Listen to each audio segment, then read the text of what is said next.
My dear brothers and sisters in Christ, let me take this opportunity to thank God who is in heaven for giving us this gift of life, and also allow me to welcome you all to this online service. We have had a tiresome week, but I want to thank God for making it possible to have this online service again. It is by His mercies He has guided us, protected us, and provided us with this opportunity to worship Him today.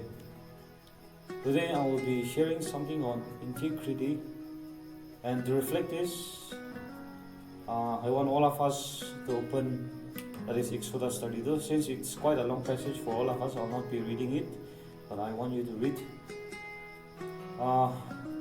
This is an old passage. We have heard this story many a times since, say like from childhood days, in Sunday school devotions, etc. We've known this story for quite a long time, but in today also I would like to repeat the same story. And I hope and pray that this will be a blessing for all of us. Now, the Bible story of the golden calf is really revealing of human nature and the tendency of people to stray away from devotion to God.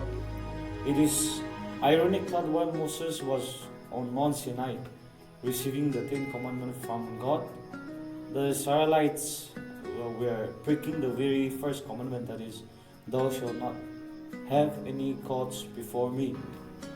This makes it very evident why the commandments were needed, as people expel a natural drift towards sin without the proper leadership and consideration of morality. As the Israelites grew impatient with Moses on Mount Sinai, they decided to make a new god to go up before them. So they took their gold jewelry and built a tomb to build a golden calf. Now God saw that His people has constructed a false idol as His replacement and planned to consume or kill of them. But Moses courageously requested God to relent from this disaster against His people. Now, how much influence can a person of integrity really have on others? If we look at the example of Moses, we discover that a little character can go on a long way.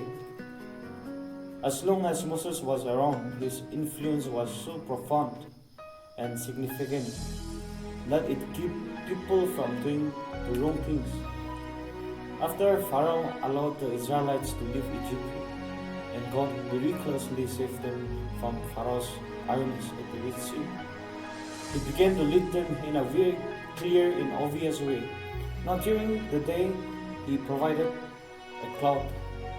When the cloud moved, they moved. When the cloud stopped, they stopped. At night, a pillar of fire led them in the same way. And God provided for their physical need as well. Like every morning, there would be a fresh manna waiting for them for breakfast. God faithfully provided it, everything. All they had to do was gather it out and enjoy it. Now the Israelites were surrounded by miracles and God's supernatural leadings. Yet, in a relatively short period of time, they turned to idolatry. Their problem came down to one thing: the shallowness and superficiality of their faith.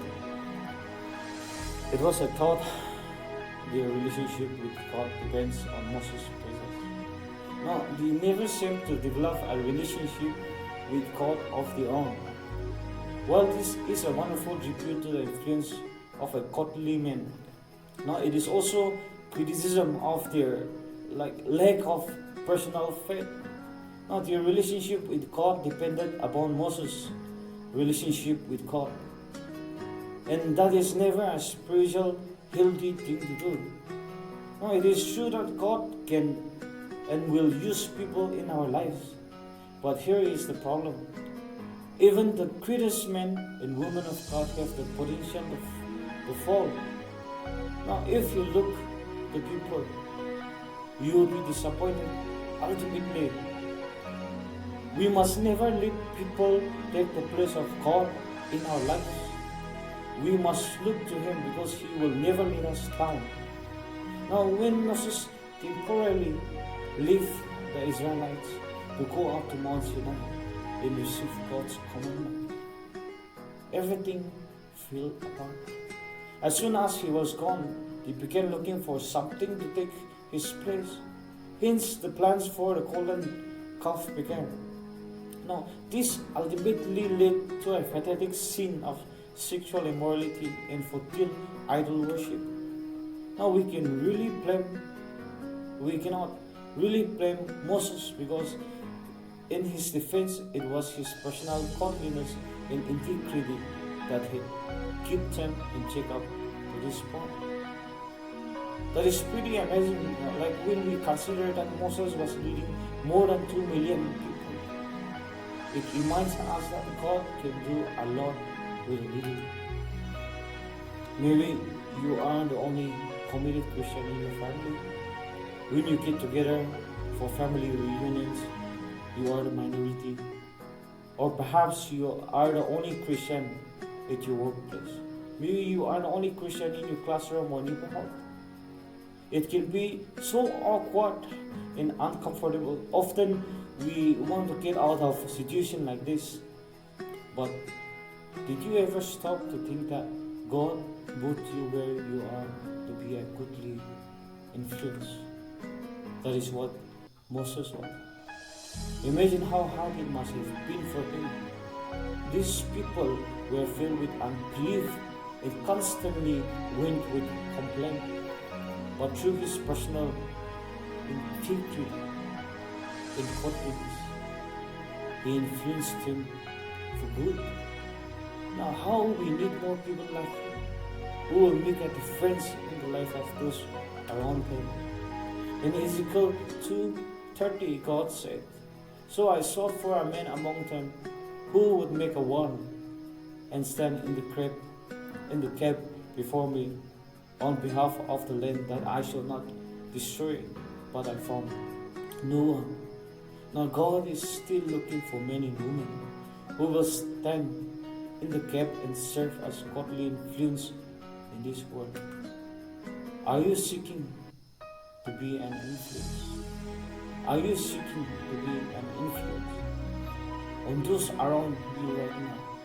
If someone were to interview people who really knew you well, what would they say about you? Would they say that you are a man or a woman of God? God help us to be men and women of integrity. May the good Lord bless us all.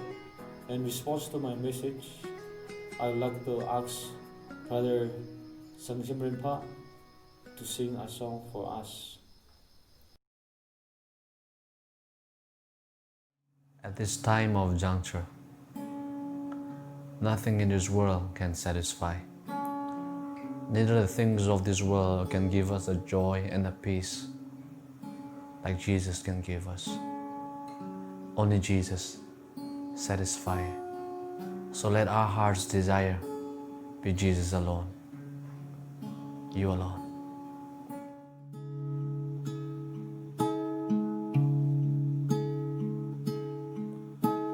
You alone are my strength, my shield. To you alone may my spirit yield. You alone are my heart's desire, and I long to worship you. As the deer panted for the water, so my soul longed after you. You alone are my heart's desire, and I long to worship you. You alone strength, my shield. To you alone may my spirit yield. You alone are my heart's desire, and I long to worship you. I want you more than gold or silver, only you can satisfy.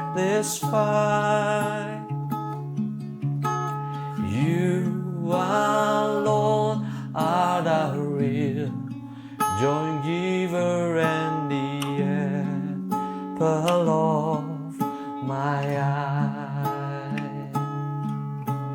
You alone are my strength, my shield. To you alone may my spirit yield.